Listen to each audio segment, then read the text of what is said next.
with every generation, there is this place in their hearts that they know that something is missing and they're not quite sure what that is. And every generation tries to fill it with something else. Yeah. And every generation, a large group of them do come to know that it's Christ.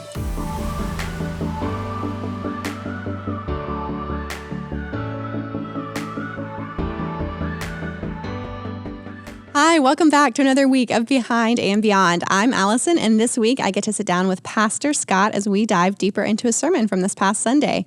Welcome, Scott, to the podcast. Good to be here. It's been a while. It has. Yeah, it's good to have you back. It's good to be here. Hey, yeah, so since before Christmas, I think. Yeah, I think so. So you know that I like to start all podcasts with a little just fun question, something light to get us started. Normally I go into candy routes, like your favorite type of candy. Do you eat candy? I don't eat candy. Yeah, I didn't think so. So I scratched that question for you. What's your favorite treat? Nuts or something? Berries? Berries. Maybe. Things you gather in the woods. I like chips. Do you? Yeah. Okay. Pretzels. Pretzels. That's like the healthiest of all chips. That's like good. Popcorn or something really healthy. Yeah. But so in your sermon, you referenced Tina's K-Love cruise, which is super fun. And you said, I think the quote was maybe your worst nightmare for your vacation option. So what's your dream vacation? I think I'm a boring vacationer. What does that mean? What? A perfect vacation. We're trying to pull this off in the fall, like the whole family, daughters, grandkids. And we've always loved that Anna Maria Island area, so in Florida. So I think that would be perfect. Just like a place with a pool. Yeah. And a walk to the beach and just not do much. Like relax. Yeah. Mm-hmm. Grill, cook there, maybe go out a couple times, just get up, walk on the beach. Total chill. That sounds great. Yeah, that sounds awesome. Especially after coming out of this winter. It feels very nice to think about. You're going this summer? I think the fall. I think we're shooting nice. for like September. Yeah, that's great. Okay, so this weekend you talked about evangelism and sharing our faith. So as we're walking through the practices, before we kind of dive in, can you just get us started?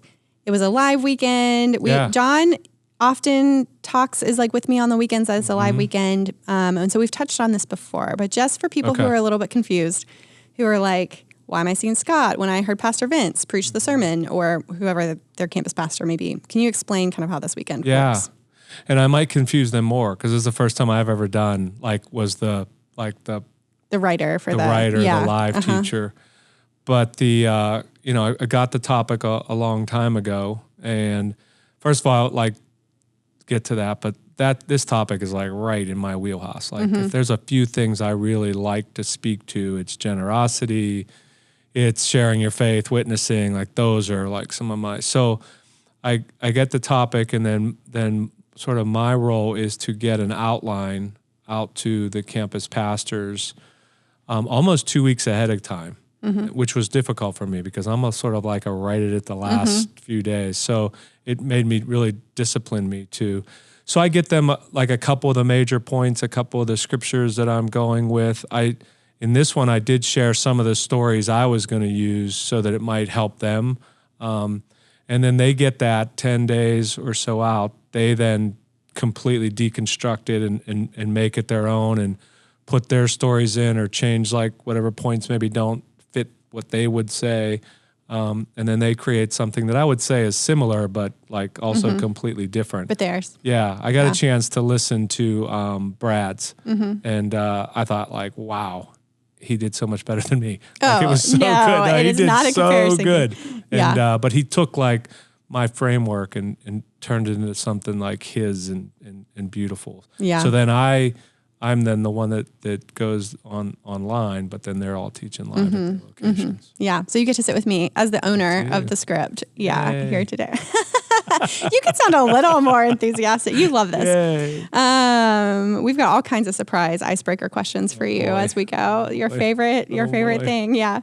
Okay. So can you so you're teaching on evangelism, and obviously you have only so much you can fit into a short amount of time. Was there anything that you wish another direction you could have gone, or something else that you wish you could have squeezed in? Yep. That you want to talk about here?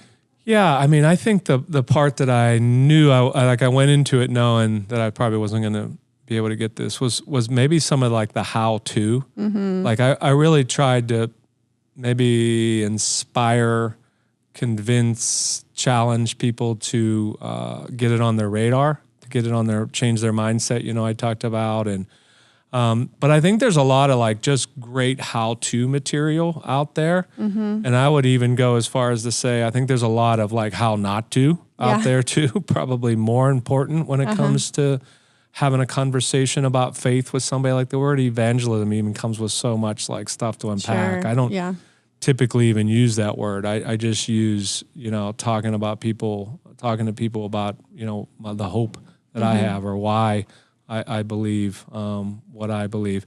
And I know like that you shot me a podcast that you saw. It was about a book that I don't know that you've read, but like you saw the 5 or so sort of key points.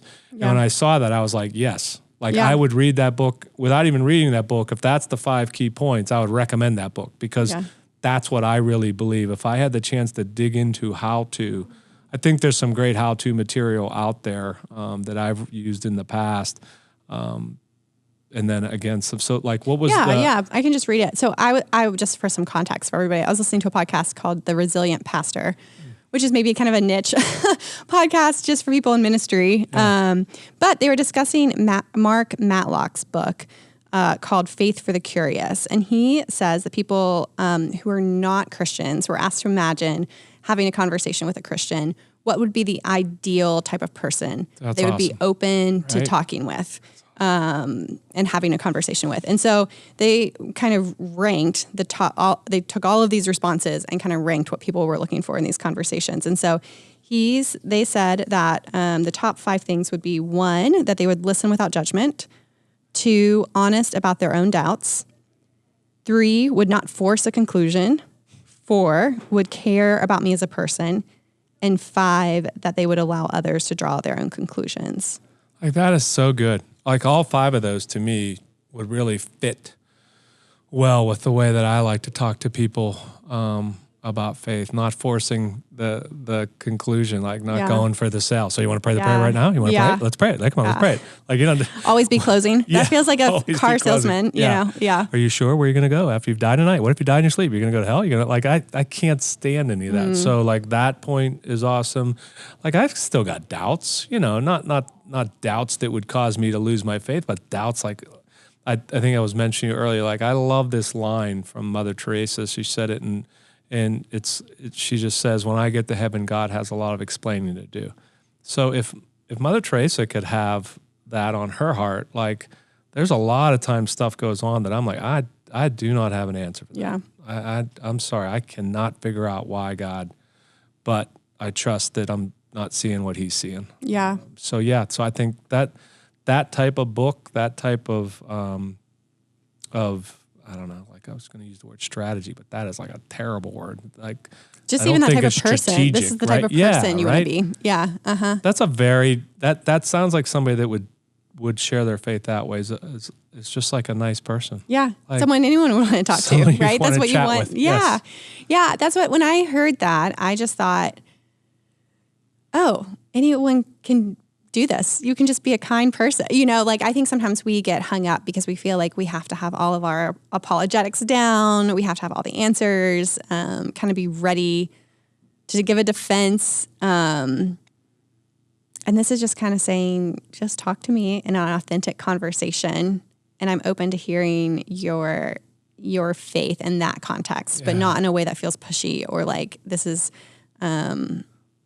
putting something on me. And so I just thought, we can all do that. We can all do that. Yeah.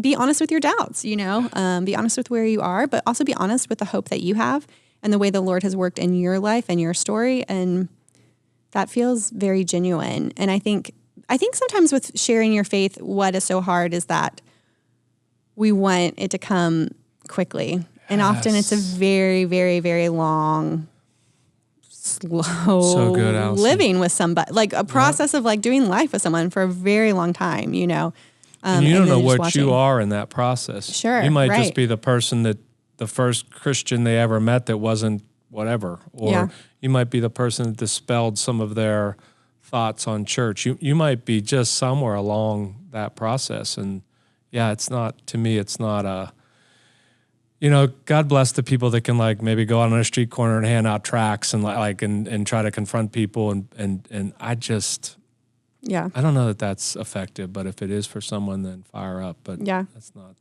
my way. I've done that. On a mission trip or something? Yeah, well, I was... or do you just do this around your house? Just for fun, yeah. Mm-hmm. No, I became a Christian through Cru. So if anyone's involved, knows much about Cru or formerly Campus Crusade for Christ, they are very evangelistic in kind of their approach on college campuses. And so it was it's very interesting to look back on how the Lord worked in my life, because I knew I wanted to know about Jesus and I didn't know how to know about him.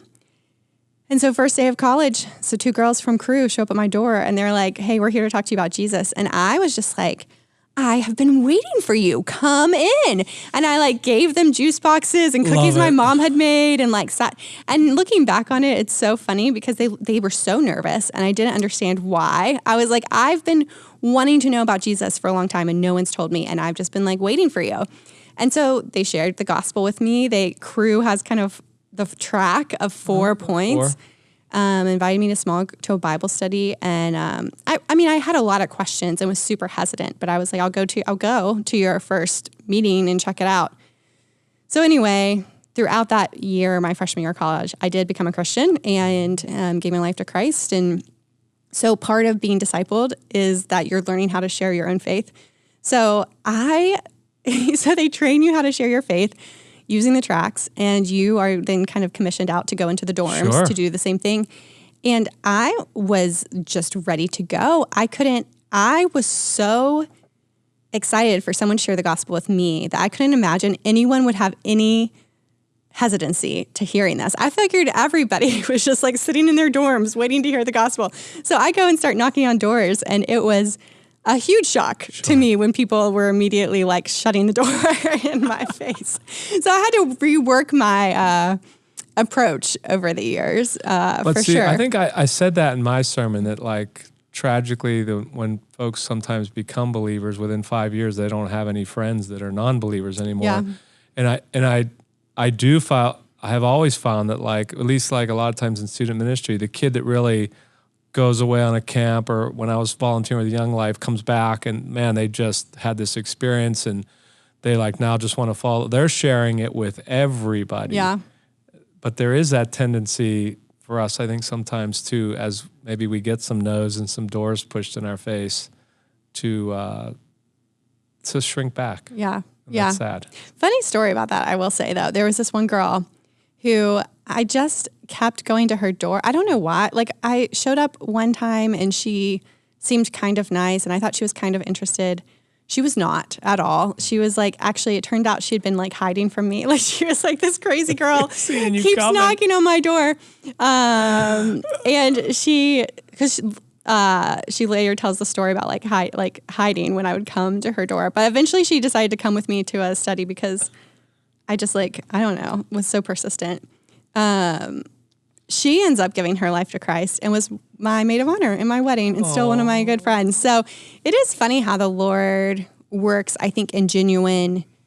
I think there is a difference between a genuine, authentic desire where it's overflowing because you just love who God is and you just want to share it with someone, versus maybe just I got to close the deal to hit some numbers of sharing my faith with X number of people today or something like that. That's it. I have a really good friend. I'm not going to say names or anything, but a really good friend that has come to know the Lord. And he'll every now and then just shoot me a text and say hey, thanks for hanging with me. And Jesus has changed my life. And we were friends for 15 years. And I counted on this guy big time for things in my life, and we shared a lot together. So sure, I was always trying to live my faith out in front of him, and sure, I'm thrilled but some of to me, sharing your faith, I don't carry a lot of pressure on it. Like, to me, that's all God's job. Yeah. Like, that's not mine. Yeah. Like, my job is just to live it, speak it whenever the Holy Spirit sort of tells me to speak it. But outside of that, there's no pressure. Like, so I take a lot of that pressure.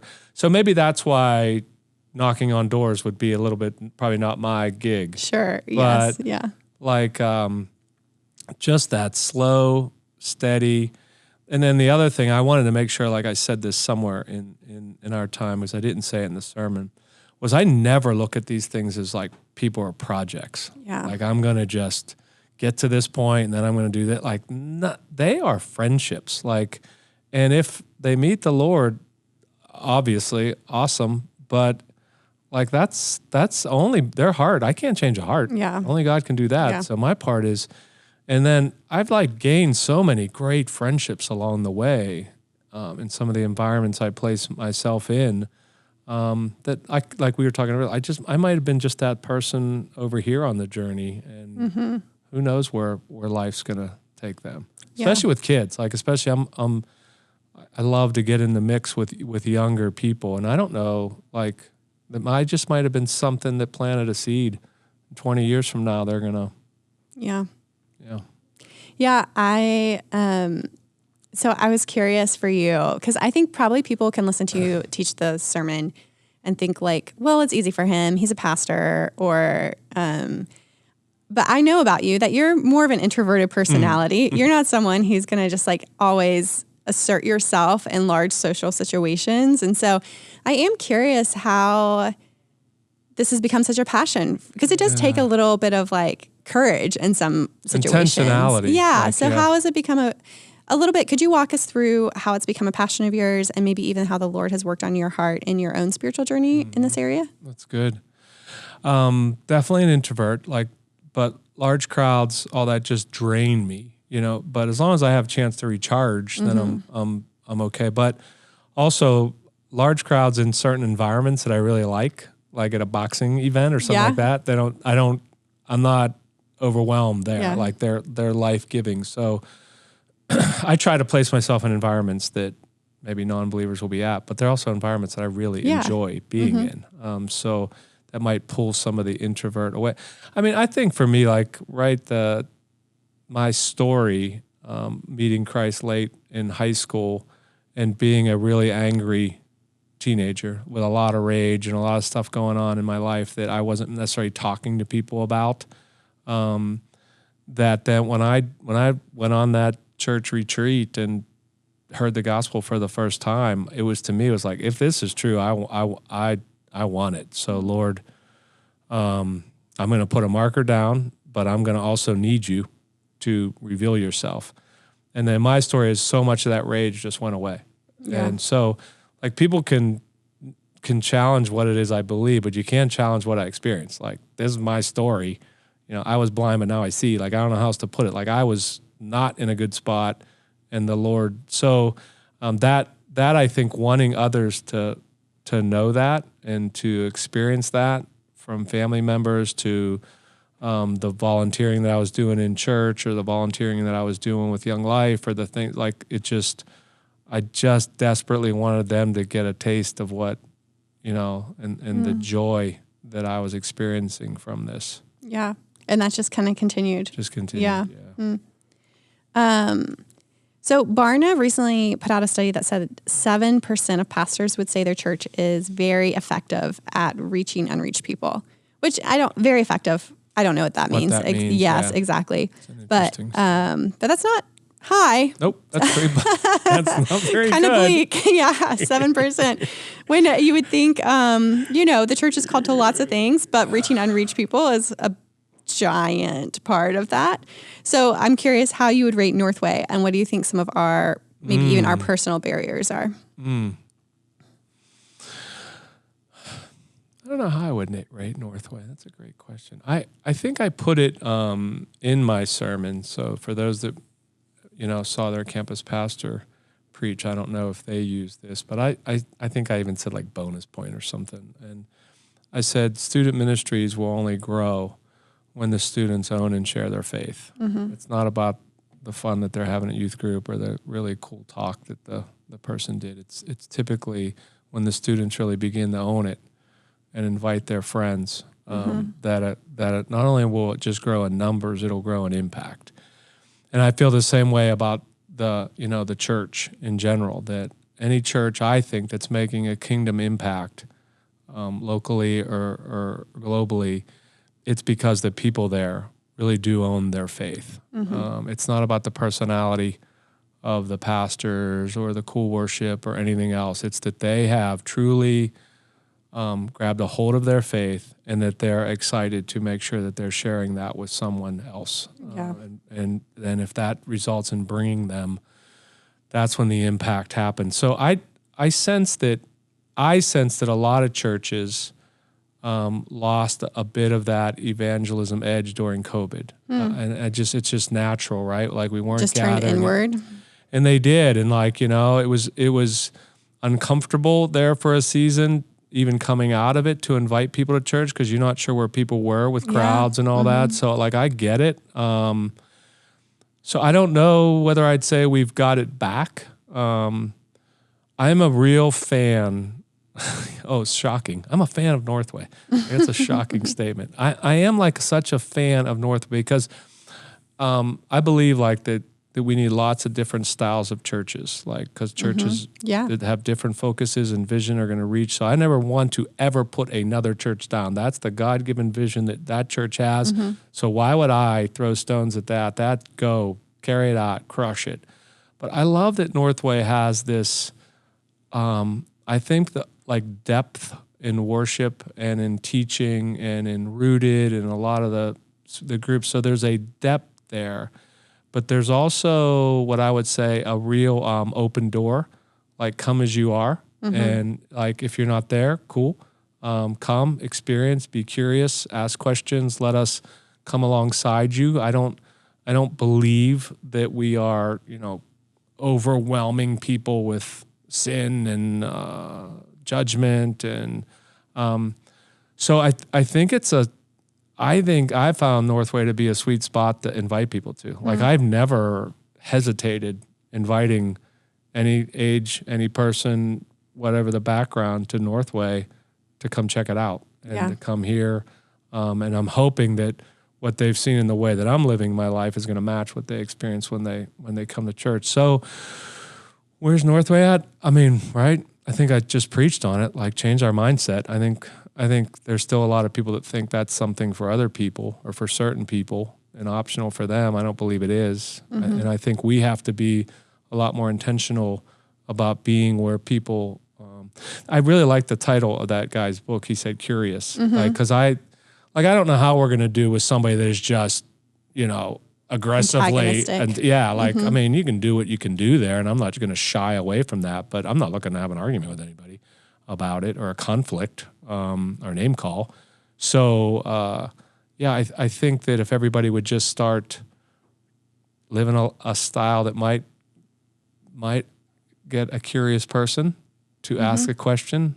So you go to church, or so I understand, you seem to react differently. You've got a hope. I understand. You've talked about Jesus. What's that about? So then it's good for some people to come and see.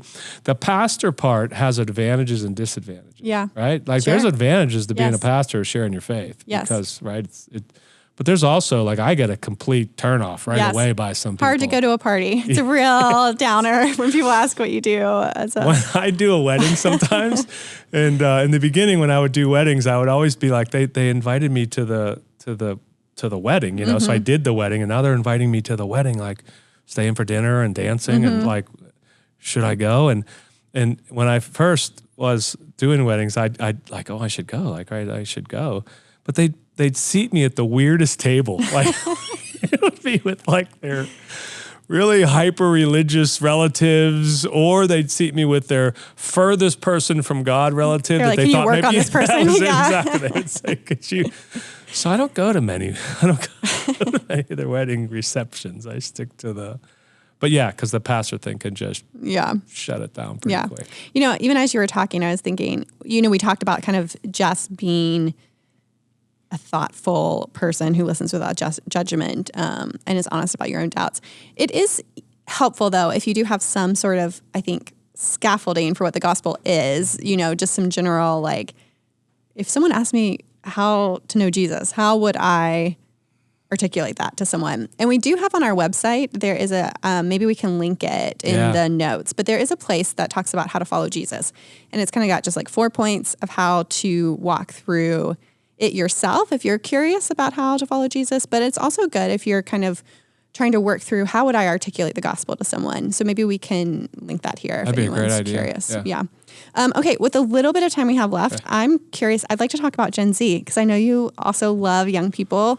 And I'm curious if you kind of have watched what's kind of seeming to go on in our country with Gen Z. There is, obviously, there's all kinds of stats coming out about depression and anxiety, but there's also this other kind of push on Gen Z seems so spiritually curious.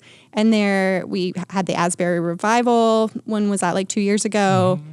I don't know if you followed anything that Jenny Allen has been doing on college campuses, but she's been going around to college campuses and preaching the gospel, and hundreds of college students are getting baptized in one evening. I'm curious what you make of what's happening with Gen Z and how do we make sure we don't miss it?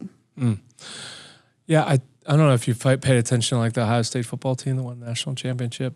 No, but we got sports on here somehow. Dave will be so happy. Deep spiritual. Dave is always trying to get sports on here. Oh, there I go. There you go. Spiritual leadership on that team with some pretty incredible stories and stuff coming out of their season. I'm not a studier of it, so I'm not like this person that digs into the trends and all that. I'm also someone that has believed that every generation has had its revivals, and every generation has. There's not like, I can't stand the putting down from older people like me of younger generations. Like, I try to nix it right away. Like, they're entitled and they're this and they're that. And like, like every generation I feel like has some real strengths and some beauty. And every generation has some spots and some strongholds and some mess. Is this Z going to be something amazing that happens across the landscape? All I can just do is pray, like, yes. Yeah. But I know that, like, I love this generation. Like, but I've seen a spiritual thirst in other generations too that others have put down. So I don't know. I'm excited about Z. I've read some of this stuff. I've heard some of this stuff. I know that group from the gym, and they do seem to be a little more curious than maybe previous generations, but maybe that's just going to be a large group thing, because I still think individually, Imago Dei, like the image of God is in us. So there's always going to be, always this internal something is missing. Like, I just believe it with every generation. There is this place in their hearts that they know that something is missing, and they're not quite sure what that is. And every generation tries to fill it with something else. Yeah. And every generation, a large group of them do come to know that it's Christ. Yeah. And that's what's missing. Yeah. Okay. Well, last question. So Alpha Ministry, which is a 30 some went through Alpha years ago. Yeah, have you done it? Presbyterian Church. Yes, so it has a long history of being just a really great seeker experience. So people who are kind of just curious about faith and want to just ask questions. Even the way they kind of lead or teach their leaders how to lead and facilitate discussion it's much less of like, let me teach you about Jesus, and much more question asking. And so anyway, they do a lot of work around how to help curious people discover Jesus. But they're saying right now that the apologetics of our day is not that Jesus is true, but rather that Jesus is good. That this generation is really, it's not so much like prove it to me with facts. It's like, okay, but is he good? And how do I know that? So I thought that would be a good place for us to leave today. How would you suggest that we help others see the goodness of Jesus? Do you sense like some of the TV commercials are leaning that way? Like you see some of them trying to paint like the Jesus commercials during the Super Bowl. Oh yeah. They're yeah. just they're trying to show you like a goodness versus a judgmental. I think he's both good and true. Yeah. And I think sometimes when he's true, it's hard. The scripture that I used, no one gets to the Father except through me. That's a hard scripture. I believe it's true, but I also believe that that's one of those ones that's on God, not on me. So I'm just to try to show that following Jesus brings joy and compassion and, gentleness and these things that come out of you that are good and that you'd want to emulate. You'd want to form your life and follow those ways. But the truth part is always going to be hard. And I don't, that's where I try not to get into the argument part of it. I just want to present it. I believe this, but how that works out is really between you and the Lord. But if you believe he's good, then the truth can be trusted. It has to be. Yeah. Right. And if you believe that I don't know, back to that Mother Teresa, but like you don't know it all. You don't see what he sees. You don't know what he's doing and what he's, there's that Deuteronomy 29:29. The secret things belong to the Lord our God, but the things that are true and good are revealed and are ours forever.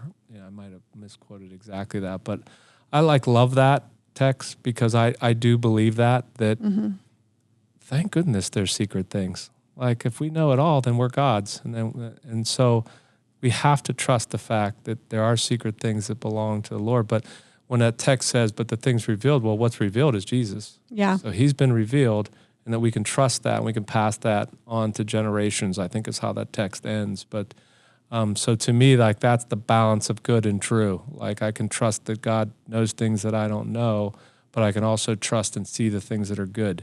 And that's what I see in a lot of believers, what I know from Jesus, and that's what I can then have the trust to pass on with certainty to the next generation. Yeah. Well, that's great, Scott. Any last things you want to say before we wrap up? I do not have any last things, Miss Allison, today. Okay. Well, great having you here today. Enjoy talking to you as always. Thanks for joining us. Thank you.